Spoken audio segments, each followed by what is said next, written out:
in control, no overwhelming feelings of rage. No! A normal amount of rage! You do revert back to Gen form when you sleep. Was the air horn really necessary? For comedy, absolutely.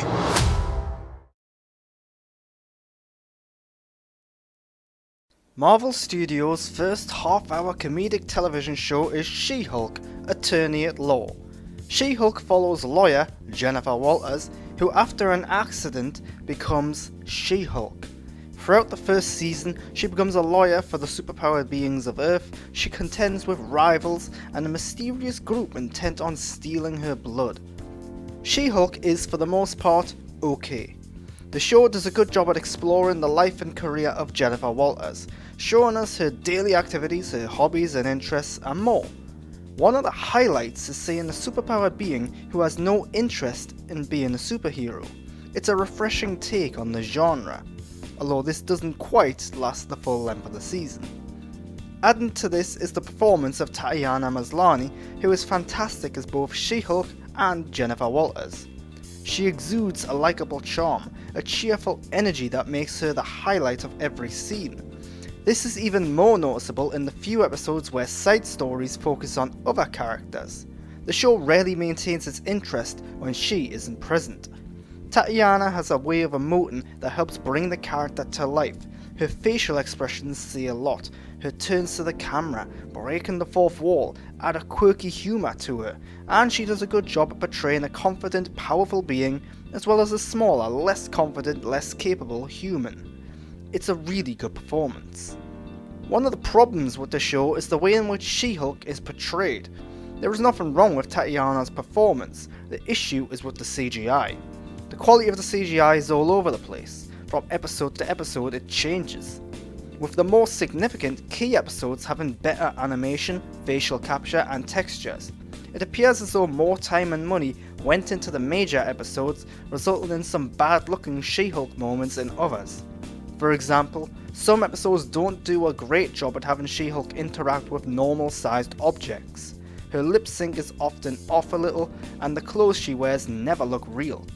The poor special effects are distracting, but frustratingly, they aren't always that way. Another issue with the show is the comedy. As a half-hour comedic show, the comedy is key.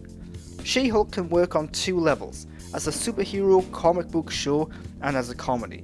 Sadly, it does not nail either of these genres.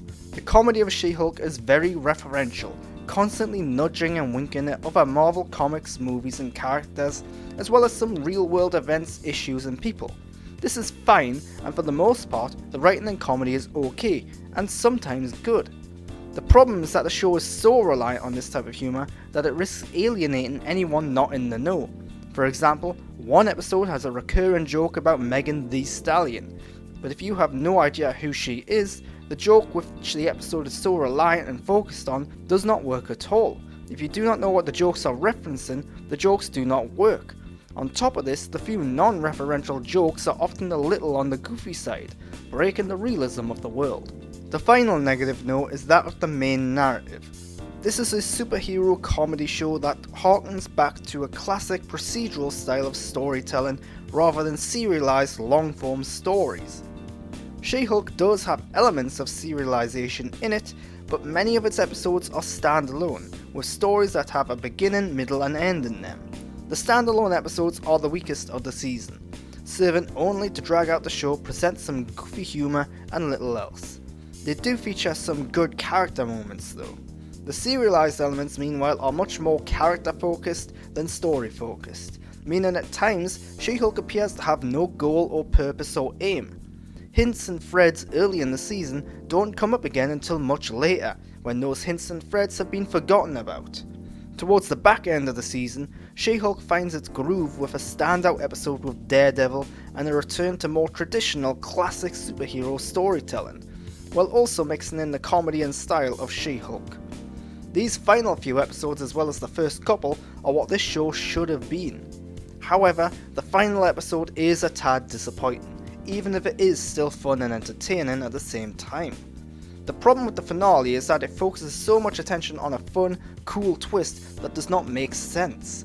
Little explanation is given, and as such, it comes across as a fun escapade, a fun divergent element of the show that makes a few jokes and nods and references, but doesn't add to the overall story or character development. It's a twist for the sake of a twist, and it results in a finale that rushes all of its story and character arcs to conclusions, to make room for this twist, leaving the overall episode feeling a little underwhelming. She-Hulk Attorney at Law is an okay superhero comedy show that has big highs and low lows.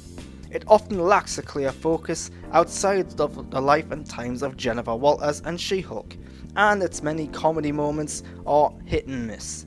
But the show is boosted by a fantastic performance from Tatiana Maslany, as well as some great guest stars from the MCU.